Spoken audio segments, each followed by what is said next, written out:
Hello students, it's Anuradha ma'am here. Welcome to my YouTube channel Made Concept Easy. आज के video lecture में class 12th economics के दो important concept explain करने जा रही हूँ। पहला कंसेप्ट है इंटरमीडिएट गुड्स और दूसरा कंसेप्ट है फाइनल गुड्स। देखो ये दोनों ही कंसेप्ट आपके टर्म 2 एग्जाम के लिए इम्पोर्टेंट है। आपके सीबीएसई टर्म 2 एग्जाम में दोनों ही कंसेप्ट पूछे जाएंगे, इसलिए पूरा वीडियो लेक्चर स्टार्टिंग से एंड तक फुल कंसंट्रेशन के साथ देखना ताकि आपका कोई भी की पॉइंट मिस ना हो। तो सबसे पहले मैं आपको एक्सप्लेन करती हूँ इंटरमीडिएट गुड्स क्या होती हैं। देखो intermediate goods refers to those goods which are used either for resale or for further production in the same year. Intermediate goods वो गुड्स होती हैं जो या तो रीसेल पर्पस के लिए परचेज की जाती हैं या फिर फर्दर प्रोडक्शन पर्पस के लिए। रीसेल का मतलब क्या हुआ कि आप गुड्स परचेज कर रहे हैं और आप उन गुड्स की दोबारा मार्केट में सेल करेंगे, वो होता है रीसेल। और फर्दर प्रोडक्शन का मतलब क्या हुआ कि जो गुड्स आपने परचेज की है आगे उससे प्रोसेसिंग करके नया प्रोडक्ट बनाएंगे। लेकिन देखो ये जो दोनों एक्टिविटीज हैं ये सेम ईयर में होनी चाहिए। अगर ये ईयर के बाद होती हैं तो ये गुड्स फाइनल गुड्स कंसिडर की जाती हैं। यानी जब आप गुड्स परचेज कर रहे हैं रीसेलिंग पर्पस के लिए तो भी वो विद इन द ईयर होना चाहिए, और अगर आप गुड्स परचेज कर रहे हैं फर्दर प्रोडक्शन के लिए तो वो एक्टिविटी भी within year take place करनी चाहिए, अदरवाइज इनको फाइनल गुड्स कंसिडर कर दिया जाएगा। अब देखो इंटरमीडिएट गुड्स के एग्जाम्पल है। पहला एग्जाम्पल लिया है रीसेल का, milk purchased bye dairy shop. Dairy shop में जो मिल्क परचेज किया जाता है वो रीसेल पर्पस के लिए परचेज किया जाता है। जो डेयरी शॉप है ये मिल्क परचेज करती है अबंडेंस में, बल्क क्वांटिटी में, और फिर वो कंज्यूमर्स को सेल करती है। इसी तरह से दूसरा एग्जांपल है फर्दर प्रोडक्शन का। फर्दर प्रोडक्शन में है milk purchased bye sweet shop. Sweet shop में जो मिल्क परचेज किया जाता है वो किस लिए परचेज करते हैं? वो परचेज करते हैं फर्दर प्रोडक्शन के लिए। वो मिल्क से बर्फी बनाते हैं और स्वीट्स बनाते हैं, तो ये होगा फर्दर प्रोडक्शन। क्लियर? तो इंटरमीडिएट गुड्स आपको समझ में आ गई। इंटरमीडिएट गुड्स वो गुड्स होती हैं या तो वो परचेज की जाती है रीसेल पर्पस के लिए या फिर वो परचेज की जाती है फर्दर प्रोडक्शन के लिए, तो वो गुड्स कंसिडर की जाती है इंटरमीडिएट गुड्स। अब देखो यहाँ इंटरमीडिएट गुड्स से रिलेटेड मैंने कुछ इंपॉर्टेंट पॉइंट्स लिए हैं जो आपको याद रखने हैं। फर्स्ट पॉइंट क्या है? Intermediate goods transform themselves when they pass through production process। इसका मतलब क्या हुआ कि जब इंटरमीडिएट गुड्स प्रोडक्शन प्रोसेस से गुजरती है तो वो अपनी आइडेंटिटी को लूज कर देती हैं। लूज आइडेंटिटी, ट्रांसफॉर्म का मतलब होता है लूज आइडेंटिटी। इसका मतलब क्या हुआ कि उनकी जो ओरिजिनल आइडेंटिटी है वो खत्म हो जाती है और नई आइडेंटिटी एग्जिस्टेंस में आ जाती है। ये होता है इंटरमीडिएट गुड्स जब प्रोडक्शन प्रोसेस से गुजरती है तब। देखो एग्जांपल लिया है wheat purchased by flour mill. एक फ्लोर मिल है जो व्हीट परचेज करती है। व्हीट क्या है? व्हीट है इंटरमीडिएट गुड्स। लेकिन जब व्हीट फ्लोर मिल परचेज करती है और जब वो व्हीट को ग्राइंड कर देती है तो उसके जो ओरिजिनल आइडेंटिटी थी वो लूज हो जाती है और नई आइडेंटिटी एग्जिस्टेंस में आ जाती है जो है फ्लोर। क्लियर? तो फर्स्ट पॉइंट आपको क्लियर हुआ कि जब इंटरमीडिएट गुड्स प्रोडक्शन प्रोसेस से पास थ्रू करती है तो उनकी अपनी ओरिजिनल आइडेंटिटी खत्म हो जाती है और नई आइडेंटिटी एग्जिस्टेंस में आ जाती है। Next point is they have derived demand as their demand depends on demand for final goods. जो इंटरमीडिएट गुड्स होती हैं उनकी डिराइव डिमांड होती है। डिराइव डिमांड का मतलब क्या हुआ कि उनकी कोई डायरेक्ट डिमांड नहीं होती, उनकी डिमांड फाइनल गुड्स की डिमांड पर डिपेंड करती है। देखो जैसे मैं आपको एग्जांपल से समझाती हूँ, milk purchased bye tea stall. एक टी स्टॉल है जो मिल्क परचेज करता है और वो चाय बेचता है, लेकिन सपोज अगर टी स्टॉल बंद हो जाता है तो यहाँ पर जो मिल्क है इंटरमीडिएट गुड्स ये ऑटोमेटिकली बंद हो जाएगा, क्योंकि जो मिल्क की डिमांड है वो डिपेंड है टी की डिमांड पर। अगर टी की स्टॉल बंद हो गई तो यहाँ पर जो इंटरमीडिएट गुड्स मिल्क है वो ऑटोमेटिकली बंद हो जाएगा। तो इसे कहते हैं डिराइव्ड डिमांड। डिराइव्ड डिमांड में ये होता है कि जो उनकी डिमांड होती है वो फाइनल गुड पर डिपेंड होती है। जो टी है ये है फाइनल गुड। अगर फाइनल गुड का कंजम्पशन बंद हो जाता है तो उसका डायरेक्ट इफेक्ट पड़ेगा इंटरमीडिएट गुड्स की डिमांड पर। Clear? Next point is they include durable goods like aircraft, truck, building etcetera purchased by government for military purpose. देखो जो ड्यूरेबल गुड्स है जैसे एयरक्राफ्ट है, सबमरीन है, ट्रक है, बिल्डिंग है, इस तरह के जो ड्यूरेबल आइटम्स होते हैं अगर गवर्नमेंट उन्हें मिलिट्री पर्पस के लिए परचेज करती है तो उनको इंटरमीडिएट गुड्स की कैटेगरी में रखा जाता है, क्योंकि ये जो गुड्स होती हैं ये डिफेंस सर्विस प्रोड्यूस करती है, इन्हें मार्केट में बेचने के लिए परचेज नहीं किया जाता। तो अगर गवर्नमेंट मिलिट्री पर्पस के लिए ड्यूरेबल आइटम खरीदती है तो उन्हें भी इंटरमीडिएट गुड्स की कैटेगरी में रखा जाता है। Next point is they are not included in national income as they are already included in final goods. देखो जो इंटरमीडिएट गुड्स है उनको हम नेशनल इनकम और डोमेस्टिक इनकम इन दोनों में ही ऐड नहीं करते। क्यों ऐड नहीं करते? क्योंकि वो ऑलरेडी इंक्लूडेड होती है फाइनल गुड्स में। अब देखो इसे मैं एक एग्जांपल से क्लियर करती हूँ।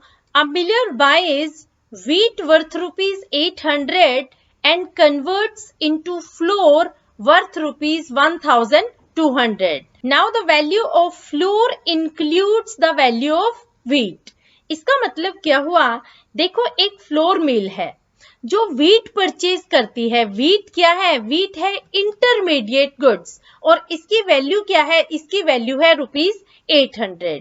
अब वो व्हीट को ग्राइंड करके कन्वर्ट कर देती है फ्लोर में।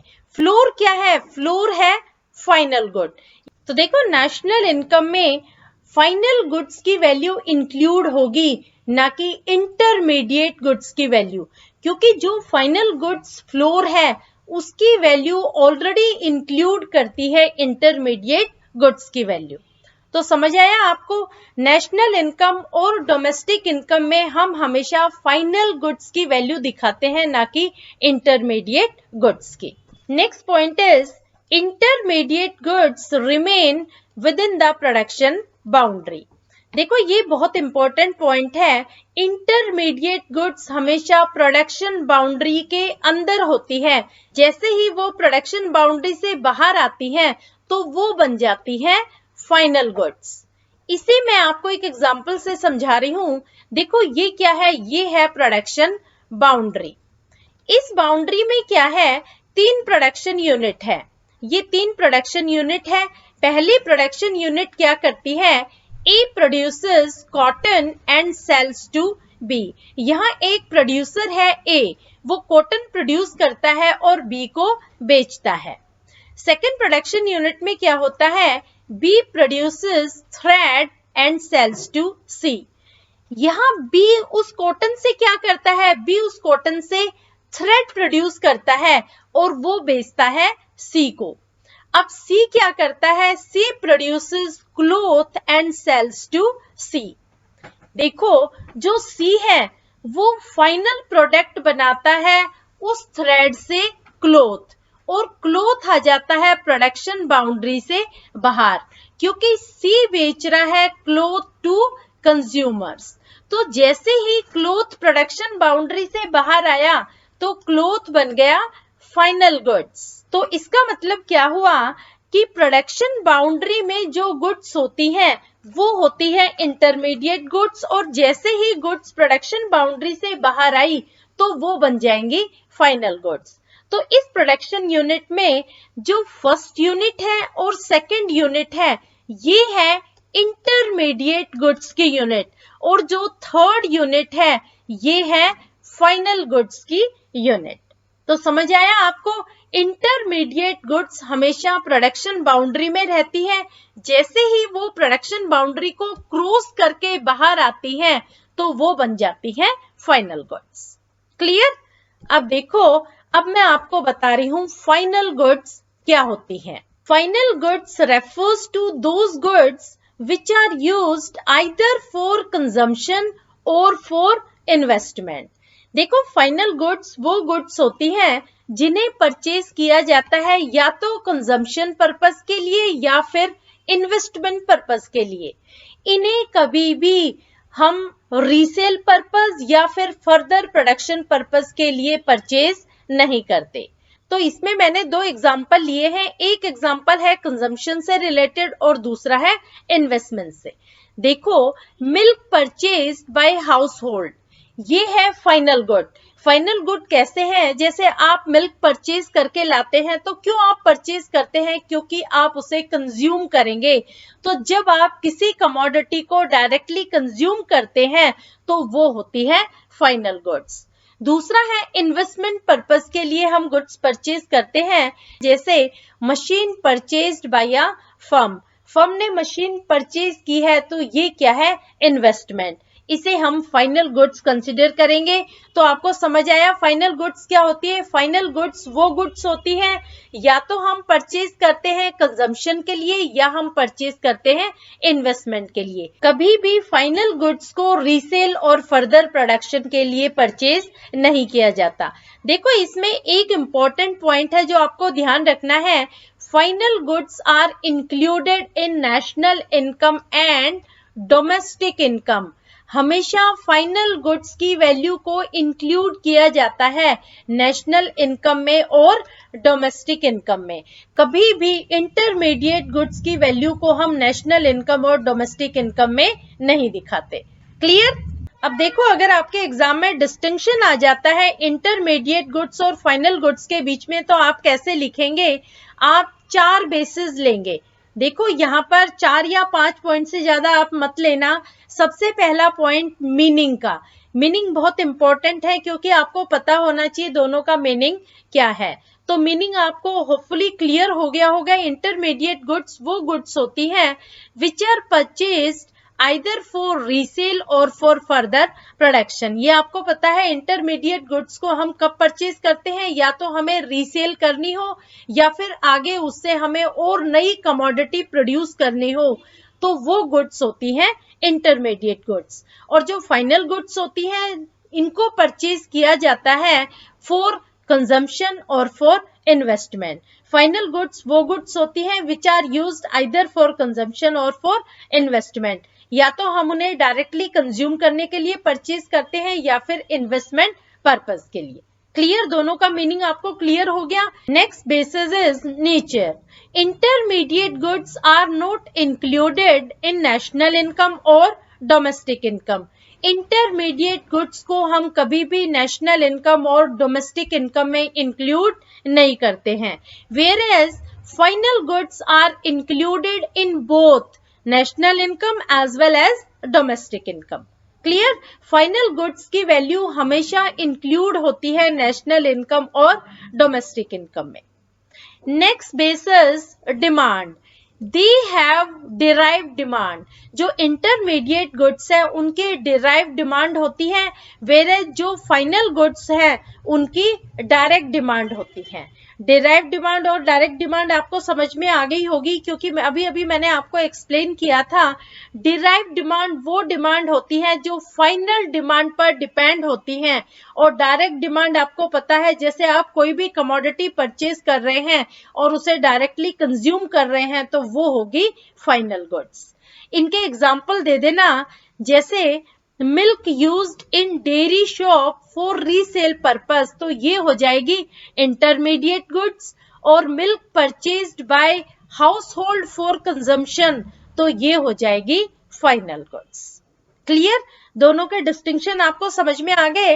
अब देखो मैंने यहाँ कुछ एग्जाम्पल लिए हैं, इनमें से आपको क्लासिफाई करना है एज इंटरमीडिएट गुड्स और एज फाइनल गुड्स।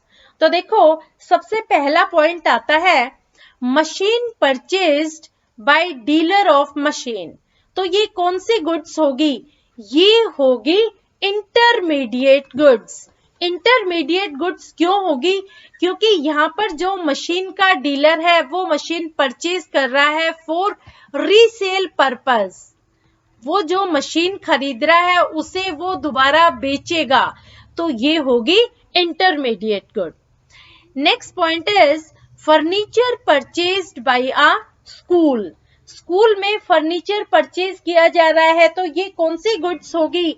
ये होगी फाइनल गुड्स, क्योंकि यहाँ इन्वेस्टमेंट पर्पस के लिए फर्नीचर को परचेज किया गया है, इसलिए ये है final goods. Next point is rice purchased bye grocery shop. ये कौन सी कैटेगरी में आएगा? ये आएगा इंटरमीडिएट गुड्स की कैटेगरी में, क्योंकि देखो जब भी कोई ग्रोसरी शॉप कोई भी आइटम परचेज करती है तो वो हमेशा रीसेल पर्पस के लिए परचेज करती है। तो यहाँ पर ग्रोसरी शॉप ने राइस परचेज किए हैं तो वो रीसेल के लिए परचेज किए हैं, तो ये होगी intermediate goods. Next point is chalks and duster purchased bye school. ये कौन सी कैटेगरी में आएगा? ये आएगा इंटरमीडिएट गुड्स की कैटेगरी में। क्यों आएगा इंटरमीडिएट गुड्स की कैटेगरी में? देखो जो चौक और डस्टर स्कूल ने परचेज किए हैं वो ड्यूरिंग द ईयर उन्हें कंप्लीटली यूज कर लेगा, इस वजह से उन्हें इंटरमीडिएट गुड्स की कैटेगरी में रखा जाएगा। जो कमोडिटी अनयूज्ड होती है यानी with in the same year जो कमोडिटी यूज नहीं हो पाती वो फाइनल गुड्स बन जाती है, लेकिन यहाँ पर जो चौक और डस्टर परचेज किए हैं स्कूल ने ये विद इन द ईयर इन्हें यूज कर लेगा, इसलिए ये आएगा इंटरमीडिएट गुड्स की कैटेगरी में। Next point is coal purchased by factory. देखो फैक्ट्री ने कोल परचेज किया है, तो क्यों परचेज किया है? फर्दर प्रोडक्शन के लिए। तो जब भी फर्दर प्रोडक्शन के लिए कोई कमोडिटी परचेज की जाती है तो वो होती है इंटरमीडिएट गुड्स। यहाँ फैक्ट्री कोल को फर्दर प्रोसेसिंग करके ग्लास बनाएगी, तो ये होगा intermediate goods. Cloth purchased by individual, ये है फाइनल गुड्स। होपफुली दोनों ही टॉपिक आपको अच्छे से क्लियर हो गए होंगे, intermediate goods and final goods. Please like share and subscribe my channel, और नोट्स के लिए आप ज्वाइन कर लेना मेरे टेलीग्राम ग्रुप को, ये लिंक है मेरे टेलीग्राम ग्रुप का। Thank you so much.